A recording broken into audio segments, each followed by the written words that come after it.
Bienvenue dans l'Action 7. On démarre par l'actualité gouvernementale. La première impulsion vient du ministère des Petites et Moyennes Entreprises et de la Promotion de l'Emploi, dont le plan stratégique 2025-2029 vient d'être approuvé en Conseil des ministres. Cette feuille de route entend faire des PME et de l'artisanat des leviers majeurs de création d'emplois durables avec une administration proactive, inclusive et innovante à l'horizon 2029. Approbation du plan stratégique 2025-2029 du ministère des Petites et Moyennes Entreprises et de la Promotion de l'Emploi. Le dit plan a pour objectif de renforcer la contribution des entreprises relevant du portefeuille de ce ministère à la croissance économique par la création de richesses, d'emplois décents et durables. Il postule qu'à l'horizon 2029, le ministère des Petites et Moyennes Entreprises et de la Promotion de l'Emploi est une administration innovante, proactive et inclusive, moteur du développement de l'entrepreneuriat, de l'artisanat et de la promotion des petites et moyennes entreprises. En vue de favoriser sa mise en œuvre efficiente, des orientations stratégiques et objectifs spécifiques lui sont attachés. Il constitue un outil de planification à moyen terme et un référentiel de programmation de toutes ces interventions sur la période visée. Le Conseil y a marqué son accord et instruit le ministre des Petites et Moyennes Entreprises et de la Promotion de l'Emploi à l'effet de prendre, en collaboration avec les autres ministres concernés, toutes les dispositions nécessaires à son opérationnalisation. Et toujours dans cette logique d'inclusion, le gouvernement a validé le plan d'action de réinstallation dans le cadre de la construction du campus principal de CMS-City à Ouidah. 985 personnes concernées par ce projet structurant recevront une compensation équitable en amont du démarrage des travaux sur les 336 hectares dédiés. Approbation du plan d'action de réinstallation des personnes affectées par le projet CMS-City.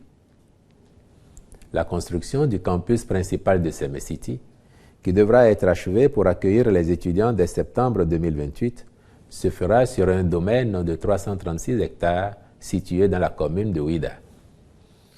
À cet effet, les études d'impact environnemental et social ont été déjà réalisées, de même que le plan d'action de réinstallation. Celui-ci a permis d'identifier 985 personnes sinistrées et d'évaluer les biens affectés. Par ailleurs, les études de planification urbaine, d'aménagement et de programmation architecturale du site sont également terminées. Les travaux de viabilisation seront réalisés en 3 phases, dont la première, qui porte sur 174 hectares, démarrera incessamment. C'est dans ce cadre que le présent plan est approuvé pour servir de base aux mesures compensatoires à mettre en œuvre au profit des personnes appelées à libérer le site. Une autre décision phare concerne la réglementation du dispositif de sécurité des patients. Ce décret marque une étape décisive vers l'amélioration de la qualité des soins sur toute l'étendue du territoire. L'État veut garantir des traitements sûrs dans un environnement médical plus rigoureux et respectueux des droits des patients. Ce dispositif, initié par l'autorité de régulation du secteur de la santé, participe de la volonté du gouvernement d'améliorer sur la durée la qualité des soins au niveau de l'ensemble du secteur sanitaire du Bénin. Son application favorisera la diminution des préjudices causés aux patients à l'occasion des soins, l'amélioration de la qualité du service et le regain de la confiance des populations, qui devra se traduire par une augmentation de la fréquentation des établissements de santé.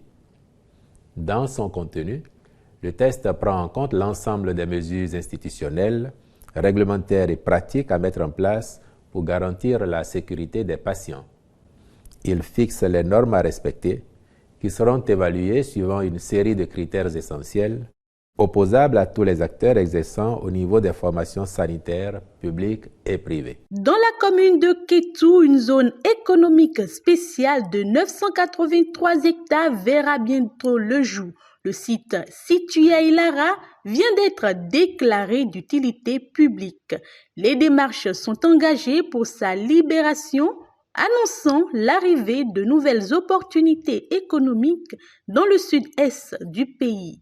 La création de cette zone est la concrétisation d'initiatives conjointes visant le renforcement des relations économiques avec le Nigeria. La dite zone sera dédiée notamment au développement d'opportunités de production et de transformation de céréales en forte demande au Nigeria, ainsi que de filières compétitives intégrées.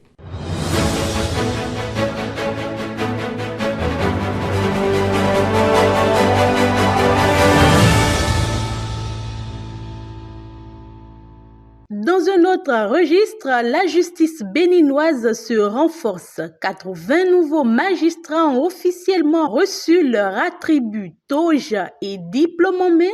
Ils viennent étoffer un corps judiciaire appelé à garantir l'état de droit avec rigueur et intégrité. En recevant leur diplôme et toge des mains du ministre de la Justice, ces hommes et femmes font désormais partie des nouveaux magistrats. 80 au total, ils sont de la 3e promotion de l'école de formation des professions judiciaires. Je voudrais d'abord vous dire toute ma joie et ma fierté de vous voir aujourd'hui ici réunis, au moment où, si singulier de votre parcours, celui où vous recevez la robe de magistrat, les accessoires de la profession, parce que ce n'est pas qu'un simple vêtement d'apparat que vous allez recevoir, ni juste des équipements. C'est d'abord un symbole fort qui est aujourd'hui célébré et c'est une responsabilité lourde et un service qui commence. Ces 80 magistrats sont renvoyés dans leurs fonctions respectives. Le ministre de la Justice, Yvon Detienou, leur a rappelé qu'ils ont une lourde responsabilité qui pèse sur leurs épaules. Rappelez-vous, chaque affaire concerne des vies humaines. Soyez des juges attentifs, juste, exemplaire. Le droit n'est pas une mécanique aveugle. Il est fait pour servir l'homme et l'humain. La robe que vous porterez désormais vous lie à une communauté, par ailleurs. Une communauté de devoirs, mais aussi de solidarité. Vous êtes dans un corps, vous n'êtes pas seul. Vous aurez des collègues, des mentors, des repères, et ceux qui vous amèneront à prêter le serment que vous allez prêter sont précisément ces repères et ces mentors. Vous serez vous-même demain, et je l'espère, des repères pour d'autres. Donc dans cette profession, soyez exemplaires. Un attribut divin, un sacerdoce, mais aussi un art manié avec une extrême délicatesse. Et la porte-parole est consciente des défis qui les attendent. Aujourd'hui, où s'ouvre un nouveau chapitre de nos vies professionnelles respectives, nous sommes conscients des défis et de la responsabilité qui sont les nôtres. Sans nul doute, le chemin sera parfois semé d'embûches. Mais fort de la formation reçue, nous nous engageons à exercer nos fonctions avec une plus grande dévotion et une profonde probité en gardant à l'esprit l'idéal de justice. Ils promettent mettre tout en œuvre pour être à la hauteur de la confiance placée en eux. Avec ces 80 nouveaux magistrats, le personnel des juridictions se renforce. La première session ordinaire du Conseil économique et social a porté un regard analytique sur le code du numérique, une initiative saluée à l'heure où les outils digitaux bouleversent les cadres économiques et sociaux. Un exercice de pédagogie institutionnelle pour mieux intégrer les mutations numériques dans les politiques publiques. Ouvert le vendredi 11 juillet 2025 à son siège en présence de plusieurs autorités politico-administratives, les travaux de la première session ordinaire du Conseil économique et social se poursuivent. Plusieurs activités clés sont prévues pour cette rencontre, parmi lesquelles figure la présentation du code numérique pouvant permettre aux membres du CES de mieux s'approprier les dispositions de ce test stratégique. Le développement du numérique ne constitue plus une simple option de modernisation, mais une véritable exigence de compétitivité, d'efficacité administrative et d'inclusion sociale. Dans tous les secteurs, éducation, santé, finance, le numérique bouleverse les pratiques, redéfinit les rapports entre les acteurs et ouvre de nouvelles perspectives. Il est donc essentiel que les représentants des forces vives de la nation, réunis ici au sein du Conseil économique et social, en ait une compréhension claire. C'est pourquoi nous avons l'honneur ce matin d'accueillir Madame la ministre du Numérique et de la Digitalisation, dont la communication nous permettra de mieux comprendre les grandes lignes et innovations contenues dans le Code du numérique. Prenant la parole au cours de la dite session, Aurélie Adams-Soulé-Soumarou, ministre du Numérique et de la Digitalisation, rappelle les avantages majeurs du Code du numérique, soulignant son importance dans la structuration de l'écosystème digital national. Nous sommes dans un domaine qui est un peu comme la route. On dit souvent que l'Internet, c'est comme une autoroute. Et le numérique, c'est aussi un domaine qui a besoin qu'on fixe des règles pour opérer dans ce secteur. Donc le Code a apporté un nouveau dispositif de règles pour à la fois réglementer et réguler le secteur. Et donc, un peu comme avec le Code de la route,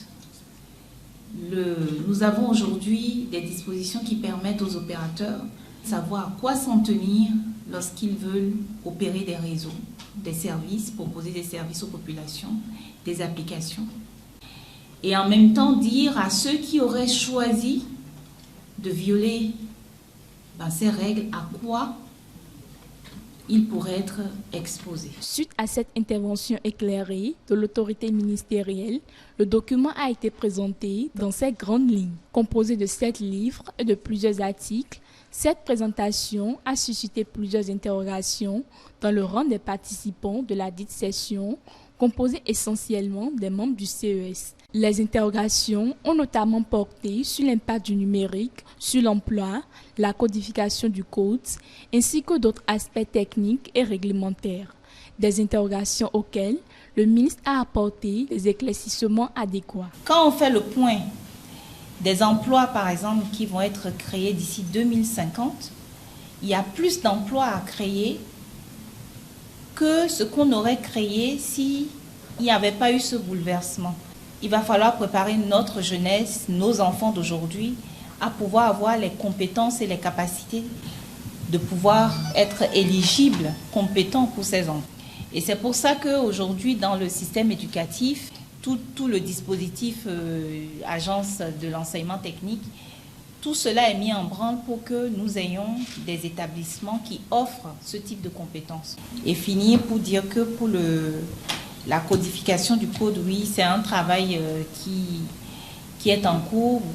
Récemment, le Conseil des ministres a adopté, je vais dire, les derniers décrets d'application. Des explications du ministre Aurélie Adams-Soulé-Soumarou qui rassure désormais de l'importance que revêt cet important outil. Très satisfaite, elle a pris congé des siens tout en leur souhaitant une bonne suite des travaux pour le compte de cette première session ordinaire du Conseil économique et social. Toujours sur le terrain du développement local, des lots de matériel ont été remis aux populations de la Liborie et de la Takura. Ce don constitué de mobilier divers pour les communes s'inscrit dans une logique de renforcement des capacités territoriales. La cérémonie s'est tenue à Natitengu en présence des autorités des 2 départements. Le ministre de l'Intérieur et de la Sécurité publique et le représentant résident du programme des Nations Unies pour le développement au Bénin ont procédé à une remise officielle de matériel au profit des populations des départements de la Liborie et de la Takura. Il s'agit d'un appui en matériel divers composé de mobilier au profit des communes cibles à raison de 100 chaises et tables de réunion pour chacune des communes, des équipements radio pour les radios communautaires des 16 communes impactées par le projet, ainsi qu'à la radio de l'université de Parakou, des kits de connexion Internet pour les commissariats et les mairies impactées par le projet.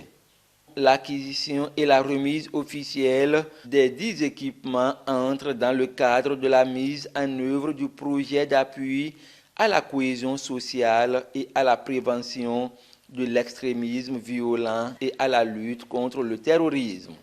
Un projet du gouvernement béninois financé par Le Royaume des Pays-Bas est mis en œuvre par le programme des Nations Unies au Bénin depuis 2023 dans les communes de Kérou, Kobli, Materi, Tanguieta, Bukumbe, Natitengu, Djougou, Ouaké, Karimama, Kandi, Malamville, Banikora, Sebana, Kalale, Niki et Parakou. Le ministre Alassane Seydou a dit toute sa joie ainsi que celle du gouvernement béninois de procéder à la remise des différents matériels. Ce projet œuvre pour le renforcement du vivre ensemble au sein des communautés pour briser les barrières entre les forces de défense et de sécurité et les populations et outiller les autorités locales face aux défis sécuritaires. Il s'inscrit dans le cadre du respect des engagements énoncés dans la charte de gouvernance du développement du Bénin pour la paix et la cohésion sociale. C'est pourquoi le ministre exhorte les bénéficiaires à utiliser les matériels de façon judicieuse pour l'atteinte des objectifs du projet.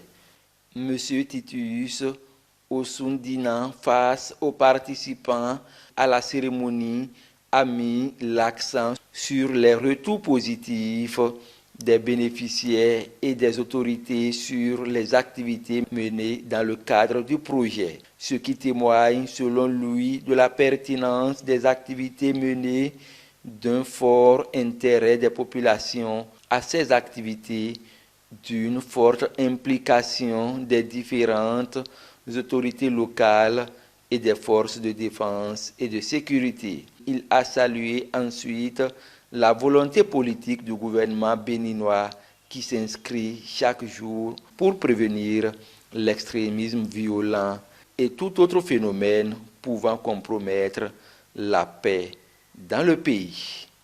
À la fin de la cérémonie, le maire de Materi a, au nom des récipiendaires, remercié le gouvernement béninois et le programme des Nations Unies pour le développement, pour cet appui en matériel au profit des bénéficiaires. Dans le même temps, le principal parti d'opposition appelle le président Patrice Talon à poser un geste de décrispation politique à l'approche de la fête nationale. À l'approche du 1er août, fête de l'indépendance et dernière célébration du genre pour le président Patrice Talon, le parti Les Démocrates a rendu publique une déclaration ce mardi 22 juillet. Réunis au sein du cadre de concertation des forces de l'opposition, ses membres ont rappelé certains faits. Cette situation déjà alarmante, avec pour corollaire des emprisonnements massifs et des exilés politiques à l'occasion de chaque consultation électorale, traduisant la fuite des cerveaux devant contribuer à un développement durable, cette situation, disons-nous, s'est amplifiée ces derniers jours. Pire, les libertés sont réduites à leurs plus simples expressions, au mépris des règles internationales, des lois de la République, parfois promulguées par les auteurs eux-mêmes, des décisions de justice et des règles élémentaires de vivre ensemble. Avons-nous le droit de passer sous silence les nombreuses brimades dont le monde syndical est victime jusque dans ses bureaux?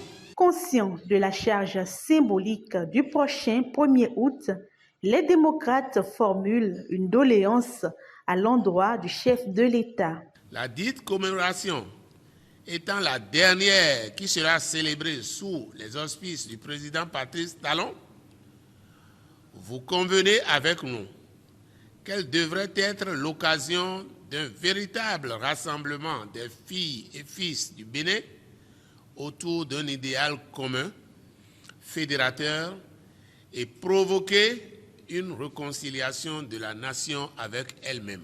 C'est pourquoi, face aux inquiétudes grandissantes, nous lançons un appel pressant au président Patrice Talon afin qu'il s'engage résolument à faire les gestes utiles. Pour l'opposition politique, le 1er août représente une opportunité de favoriser un climat plus consensuel en fin de mandat. Et pendant que l'opposition appelle au dialogue, les femmes commerçantes des marchés modernes ont exprimé leur reconnaissance au chef de l'État au Palais des Congrès de Cotonou. Elles saluent la modernisation de leur espace de vente désormais sécurisé, mieux aménagé et plus intégré à la dynamique nationale de développement.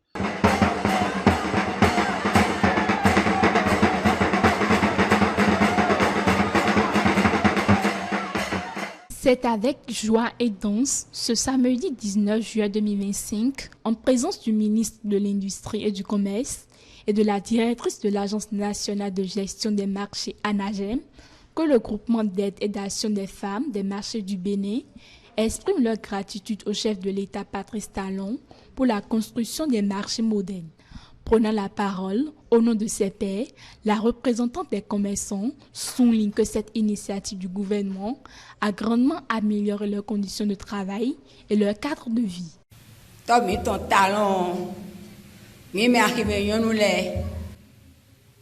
Nous sommes allés voir notre président Patrice Talon pour lui demander de nous construire des marchés.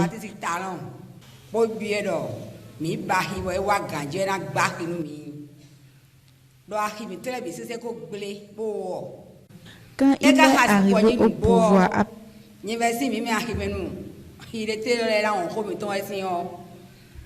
après la construction des routes, il a commencé ses démarches.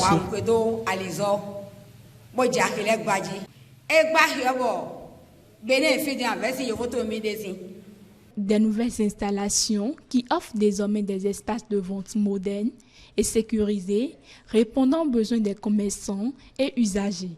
Et l'initiative de ces femmes de marché est saluée à juste titre par la directrice de l'ANAGEM. Et une vive reconnaissance que je prends la parole aujourd'hui au nom de l'Agence nationale de gestion des marchés pour saluer cette initiative admirable portée par le groupement d'aide et d'action des femmes des marchés du Bénin. La manifestation de ce jour est bien plus qu'un événement symbolique. Elle est la voix des milliers de femmes commerçantes qui, chaque jour, animent nos marchés, nourrissent nos villes et font vivre notre économie locale. Elle est aussi l'expression d'une gratitude sincère et collective à l'endroit du chef de l'État, son Excellence, M. Patrice Talon, pour sa vision claire, son engagement fort et son action concrète en faveur de la modernisation de notre pays. De son côté, la ministre de l'Industrie et du Commerce, Chadine Alimatou Assouman, exhorte ses vendeuses à entretenir ce joyau, symbole des efforts du gouvernement en matière de modernisation des infrastructures commerciales. Je vous remercie beaucoup.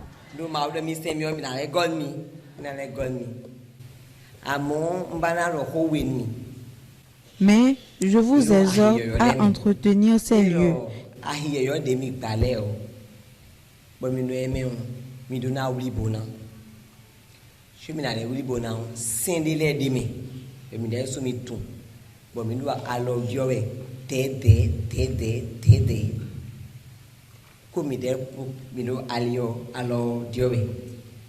C'est pour ça qu'on a initié un comité technique des marchés.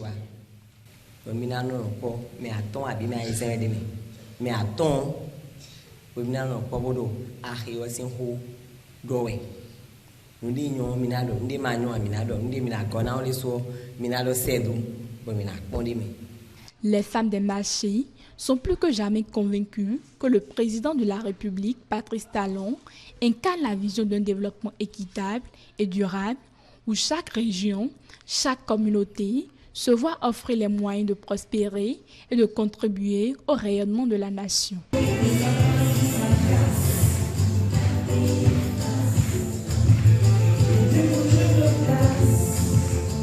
La boucle se referme sur la journée de l'artisan béninois officiellement lancée par le ministre Modeste Kérékou. L'occasion de célébrer la richesse du savoir-faire artisanal béninois, de renforcer l'ambition de moderniser ce secteur à fort potentiel. Décrétée par le gouvernement béninois, la journée des artisans béninois JAB est célébrée chaque 22 juillet et rend hommage aux artisans. Cette célébration met à l'honneur le savoir-faire des artisans béninois. Selon le ministre des Petites et Moyennes Entreprises et de la Promotion de l'Emploi, Modeste Kérékou, il s'agit d'une occasion pour valoriser ces acteurs clés de l'économie locale. Placé cette année sous le thème, je cite, artisanat, créateur de richesses et d'emplois au Bénin, défis et perspectives pour célébrer nos braves artisans et artisans. Loin d'être une journée comme les autres, la journée de l'artisan béninois est un moment fort qui traduit notre volonté commune de reconnaître, promouvoir et valoriser le savoir-faire local, fruit du génie créateur de milliers de femmes et d'hommes qui façonnent chaque jour l'identité économique et culturelle de notre nation. Le président de la Chambre des métiers et des arts exprime sa profonde gratitude au gouvernement et expose les réformes engagées pour l'amélioration des conditions de vie et de travail des artisans. Grâce à l'appui du gouvernement, nous avons rénové le certificat de qualification au métier, le CQM, désormais en phase de digitalisation et de stabilisation. Bientôt, nous introduirons de nouveaux titres professionnels. Le titre professionnel au métier TPM, le titre de maître artisan, l'attestation de spécialité au métier ASL, la valorisation des acquis de l'expérience, la VAE. Ces instruments renforceront la reconnaissance des compétences et fluidiront les parcours professionnels et amélioreront les conditions de vie de nos artisans. À l'issue de la cérémonie, les artisans nous livrent leurs impressions. Mes impressions ne peuvent être que de joie parce que c'est la journée de l'artisan béninois dont je suis un de ces artisans-là. Et nous sommes venus pour le lancement de la journée des festivités qui commence aujourd'hui jusqu'au 22 juillet. La journée du 22 est la journée phare de l'artisan béninois. Oui, le ministre que je salue d'entrée, c'est un ministre qui accompagne toujours le secteur de l'artisanat. Mes impressions, elles sont bonnes. Comme message, je lance un appel à tous les artisans et artisanes du Bénin, et en particulier ceux du Cotonou, qu'ils viennent à la fête de la Diable. Il faut noter qu'un concours d'innovation destiné à stimuler la créativité, révéler de nouveaux talents et moderniser le secteur a également été lancé. Les lauréats seront dévoilés le 22 juillet prochain. La cérémonie s'est clôturée par la coupure symbolique du ruban par le ministre, marquant l'ouverture officielle des stands. Entre relance économique, dialogue social et justice, les lignes bougent et le cap est donné. C'est la première séquence de l'Action 7.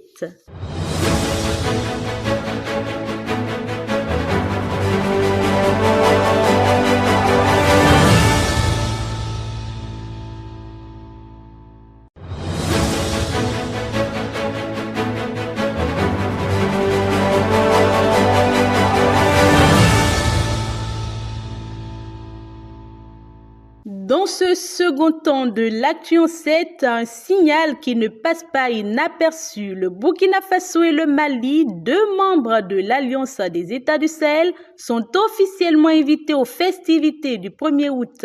Un geste symbolique du Bénin, décryptage et regard croisés des analystes. Ce serait très bon pour le moral d'avoir des troupes.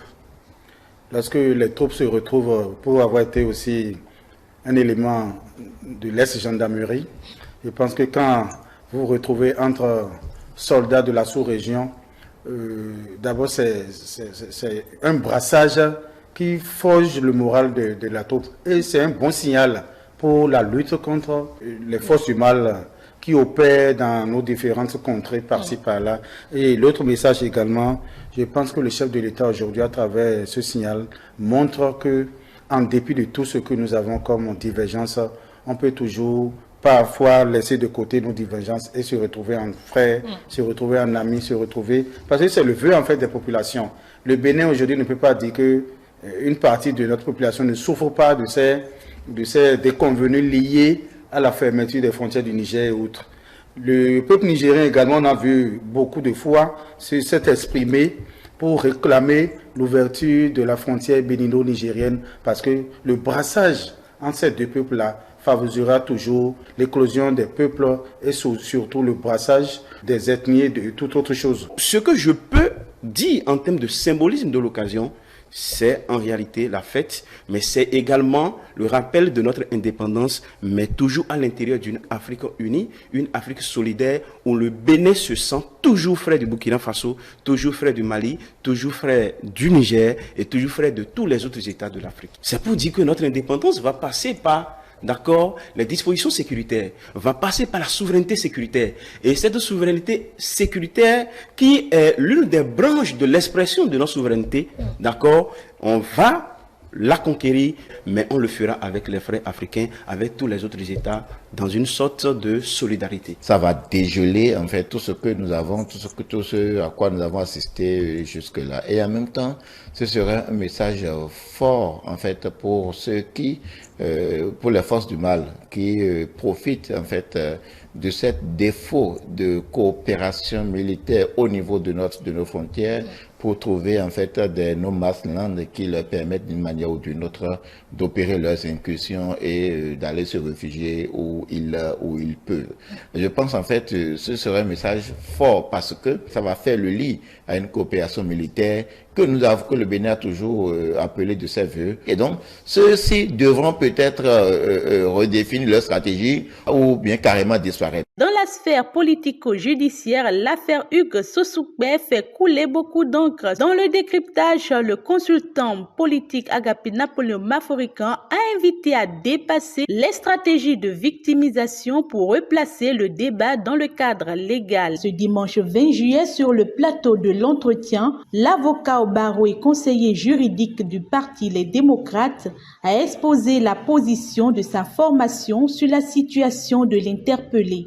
En réaction, le consultant politique Agapit Napoléon Maforican a d'abord reconnu l'importance du rôle des avocats dans le respect des procédures, surtout dans les affaires sensibles comme celle de Hugues comme Sossoukbe. Mais les leaders du parti Les Démocrates savent pertinemment qu'ils n'ont pas de marge de manœuvre juridique et exploitent alors des éléments non fondés pour construire un discours politique. Les avocats sont là pour justement aider au respect des procédures, des droits des justiciables et autres. Les chefs d'accusation sont connus. Lui, en tant qu'avocat, ils ont accès au dossier, à eux de préparer leur plaidoyer. Donc, en la matière, dit que le droit des justiciables n'est pas respecté, c'est tirer la queue du cabri. Non, c'est pas ça. Les droits se défendent devant les juridictions appropriées dans des conditions connues. L'État est dans son droit. Et c'est parce que dans son droit, l'État peut abuser qu'il y a justement des avocats. En voulant défendre un droit, on ne doit pas aller manquer à d'autres droits. Il y a tellement flagrant qu'ils savent qu'ils sont coincés. Et donc, ils utilisent un certain nombre d'artifices pour essayer de détourner en fait le regard. Est-ce que certains individus comprennent que les gens ont droit à des libertés aussi? Lorsqu'on évite de prévenir, on en arrive à une situation où il faut gérer, il faut guérir, c'est plus compliqué. Sur la question de l'accès aux médias, Maître Renoir Gbodjo note que le sentiment d'exclusion médiatique pousse certains partis à investir massivement les réseaux sociaux pour informer et mobiliser. Mais est-ce une raison pour verser dans des dérives? Aux yeux du consultant politique, certaines pratiques observées, même sous couvert de militantisme, relèvent d'une perte de repères que les avocats eux-mêmes devraient dénoncer. Quelle que soit la plateforme, vous devez respecter la loi. Donc, dès que la loi est, vous devez connaître la loi pour exercer votre liberté. Et puis, il y a la morale, et puis il y a le bon sens, et puis il y a la décence. L'office de l'avocat, c'est déjà aller trouver la bête noire. Donc, du coup, il a dit ce que lui doit dire pour sauver son client. Lui, il est dans son office. Mais il sait bien que ces choses ne sont pas tolérées. Et que donc du coup, son gars est plein dedans. En tout cas, au regard de ce que nous avons comme information. Après, on peut démonter chaque élément des chefs d'accusation. Et ça, c'est son rôle à lui. Si le rôle, ça veut dire, bon, mon gars, parce que vous avez faim, vous devez voler. Voilà la question. Concernant le statut supposé de journaliste réfugié au Togo, brandi par les défenseurs de Hugo Komlan Sossoukwe, Agapit Napoléon Maforican se montre sceptique. Cette ligne de défense est juridiquement fragile et davantage utilisée pour soulever l'opinion que pour convaincre une juridiction. Les défenses des libertés, on sait le faire. Mais on ne défend pas, on ne peut pas défendre toutes les libertés. Lorsque le gars n'a pas un statut, et vous lui empruntez le statut, c'est usurpation du titre. Beaucoup se retrouvent heureux dans le camouflage général.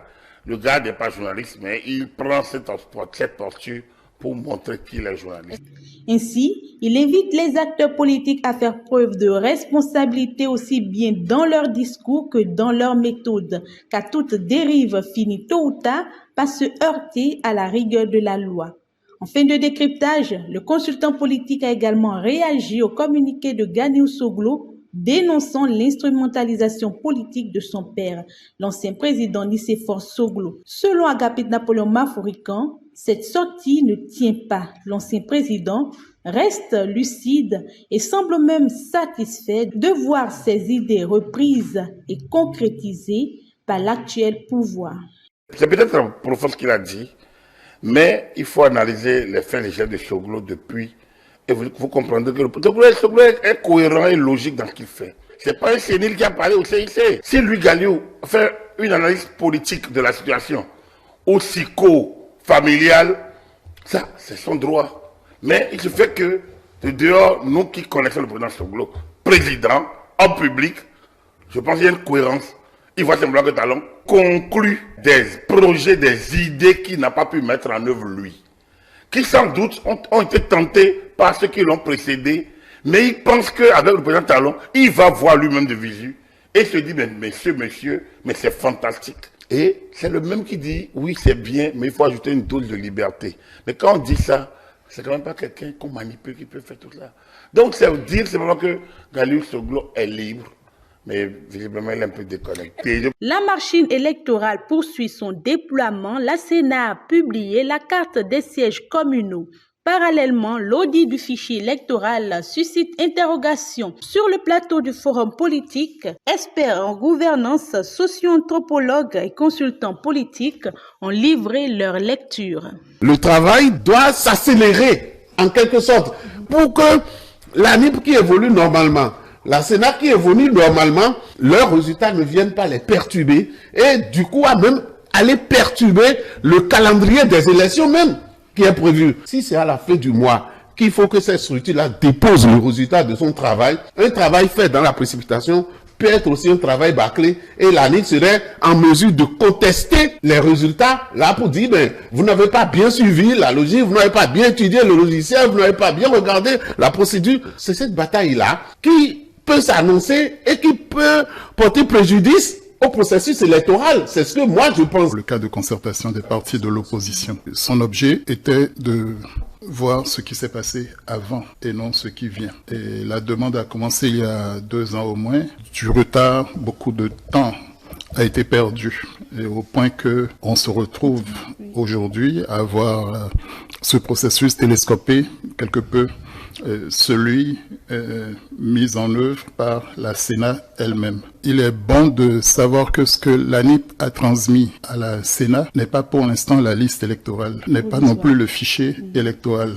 Il y a un temps au bout duquel l'ANIP va en extraire la liste qu'elle transmettra à la Sénat.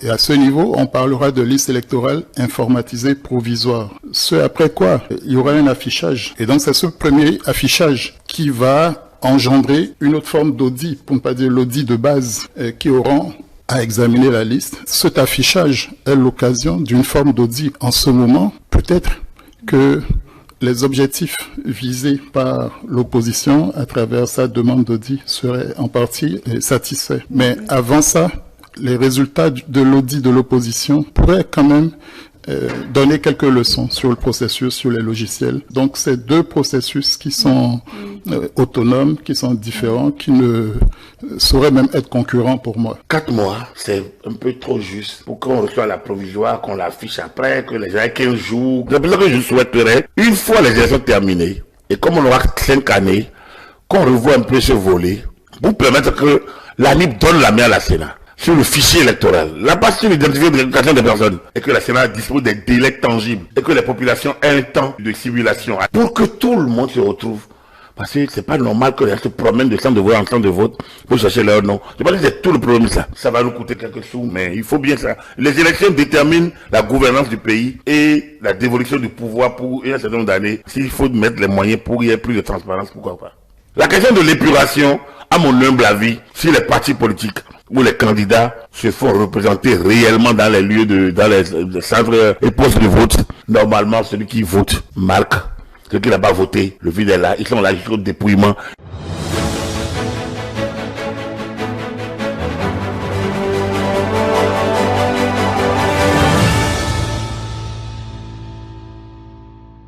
L'équipe de télé a rendu un vibrant hommage à François-Xavier Anlim-Noumon, décédé dans un accident le 21 juillet 2024. Un moment de recueillement fort en émotion, articulé autour du thème « Comment surmonter la perte brutale d'un être cher ». Un moment de recueillement organisé en mémoire de François-Xavier Anlim-Noumon. Un an après sa disparition, ses collègues, amis et proches rendent un vibrant hommage à cet ancien journaliste et présentateur qui a servi avec professionnalisme à ETélé.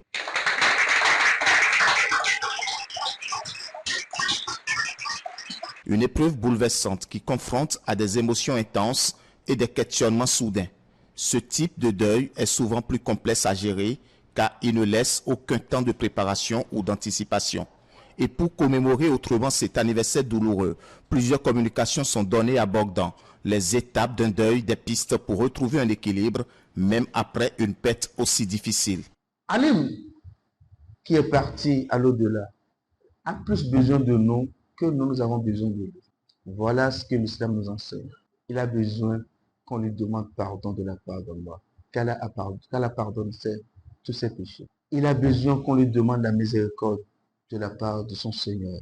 C'est comme ça l'islam nous apprend de faire le deuil de quelqu'un. Une fois la personne enterrée, on lui demande de la part d'Allah de lui pardonner. On lui demande qu'Allah lui fasse miséricorde. Et on lui demande qu'Allah affermisse sa famille. Tout ce qu'il n'a pas pu faire à sa famille, qu'Allah désire quelqu'un qui le fera. Qui leur fera ça. Nous pouvons aussi faire, chers frères et sœurs, certaines actions pieuses en son nom.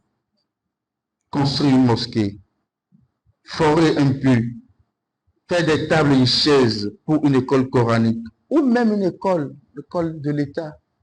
Et chaque fois que les gens vont bénéficier de tous ces avantages, Alim aura sa récompense depuis là où il est. Chacun vit cette étape à son rythme et il n'y a pas de manière correcte ou idéale de traverser ce moment. Pour entamer le travail de deuil, il est essentiel de ne pas refouler ses sentiments. Qu'il s'agisse de tristesse, de colère ou de culpabilité, les émotions doivent être reconnues et exprimées. Les rituels funéraires, bien que douloureux, jouent un rôle fondamental dans l'acceptation de la perte. Après notre départ, nous restons toujours en activité, mais sur un autre plan. Celui qui transcende, c'est comment on appelle le feu frère, François Xavier.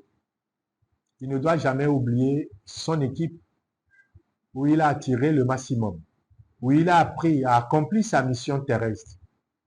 Mais il ne peut pas s'écarter de cette mission, d'autant plus qu'il est aujourd'hui plus instruit. Il peut passer par d'autres bières pour instruire ceux avec qui il a travaillé hier. Donc il serait présent parmi nous, mais dans le sens de bâtir et non de détruire. Parce qu'il devient un jeu de lumière.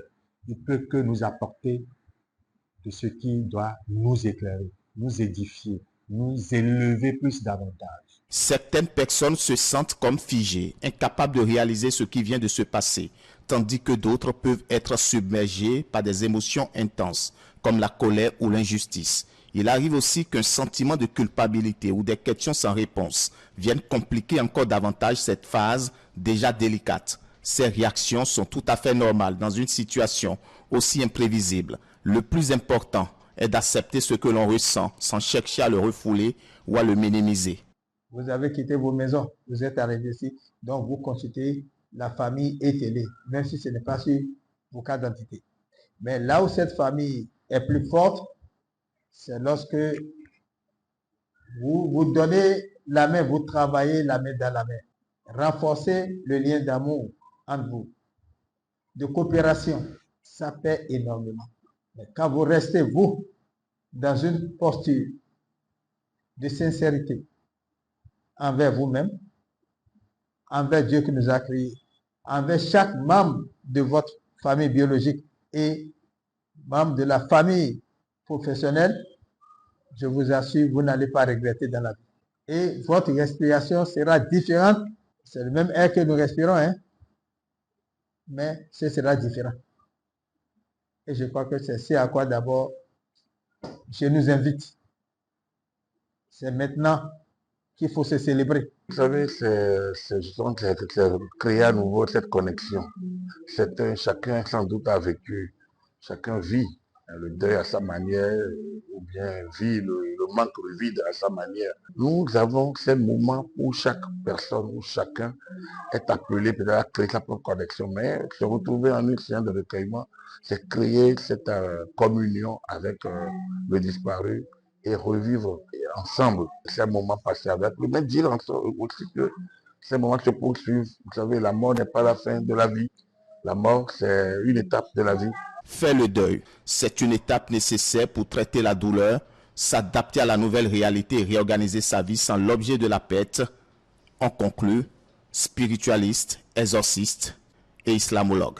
Dans la même veine, les professionnels des médias ont salué la mémoire de Philippe Ado, décédé le 4 juillet, figure marquante du paysage médiatique béninois. Il laisse derrière lui l'image d'un journaliste rigoureux et respecté. C'est dans une atmosphère de recueillement que les professionnels des médias, amis et proches, se sont réunis ce mercredi 23 juillet 2025 dans la salle de conférence de l'Office national d'imprimerie et de presse ONIP pour rendre un hommage à titre posthume à Philippe Ado, figure emblématique du journalisme béninois, décédé le vendredi 4 juillet. La cérémonie a débuté à 8h30 par la signature du livre de condoléances avant de laisser place à une série de témoignages forts et émouvants retraçant le parcours exceptionnel de Philippe Ado, considéré par beaucoup comme un modèle et un mentor. Red Chef, quand tu étais revenu de Cesti, ceux qui travaillaient dans Dao Express saluaient la venue d'une belle plume. Te voilà aujourd'hui parti laissant derrière toi une veuve et 2 filles. Tu ne parles pas beaucoup, tu n'as pas le sourire facile, mais ton sourire était rien que le travail. Red Chef, tu es parti pour toujours. Que la terre te soit légère. Là où Philippe va, il amène les journalistes là-bas. Il n'y a aucun projet auquel Philippe n'a participé ou il n'a pas amené des journalistes avec lui. Dans l'histoire, vous allez voir qu'il y a des combats que Ado Philippe a menés. Mais l'un des plus gros combats, c'est ici, à la Nation. Ce n'est pas par hasard que nous avons choisi cette salle-là. Tout à tout, ses proches et amis ont pris la parole, rappelant les valeurs de feu Philippe Ado, unanimement salué pour son humanité, son intégrité et son professionnalisme. Je viens parler au nom de ses camarades de promotion, la 7e promotion du Centre d'études des sciences et techniques de l'information de Dakar. C'est avec consternation que nous avons appris son décès. Nous en sommes profondément affligés, car nous perdons en Philippe non seulement un condisciple, mais surtout et avant tout un ami, un camarade et un frère. Philippe avait de grandes qualités humaines, morales et intellectuelles. Nous rapprochons tous de lui. Aujourd'hui, nous prions pour le repos de son âme et présentons nos sincères condoléances à son épouse, à ses enfants, à sa famille et à toute sa coopération de la presse. J'ai beaucoup appris d'abord de Philippe. Moi, j'ai fait la presse audiovisuelle. Lui, c'est la presse écrite. Et quand on est sorti de la conférence nationale, il y a le PNUE, le Programme des Nations Unies pour l'environnement, qui a lancé un appel à candidature. On devait s'intéresser à la radio, à la télévision, à la presse écrite, à l'agence de presse, pour qu'on puisse être candidat de toute la presse réunie. Je n'avais aucune connaissance de la presse écrite. C'est vrai que j'aimais bien lire, mais les sous-titres, titres, sous-titres, chapeaux, franchement, c'est Philippe Hadot qui m'a appris tout ça. Le frère aîné du défunt remercie chaleureusement l'ensemble des participants pour l'hommage vibrant rendu à son frère. Je voudrais vous remercier tous et toutes très sincèrement pour l'organisation de cette cérémonie d'hommage et surtout pour ce que j'ai entendu. Parce que tout simplement, vous avez tous dit vrai. Tous ceux qui sont passés ici ont bien dit vrai de ce qu'est Philippe Hadot. Il n'y a pas eu de montage du costume, ce n'est que de la vérité. Et tout ça s'observait déjà dans son enfance, à l'école. C'est un frère qui aimait le travail. La cérémonie s'est achevée par une minute de silence en mémoire de feu Philippe Hadot. Marque de respect à celui qui restera dans les esprits une voix forte, engagée et inoubliable du journalisme béninois. Et c'est sur ces hommages appuyés à de grandes figures du journalisme béninois que se referme cette édition. C'était donc l'Actu en 7.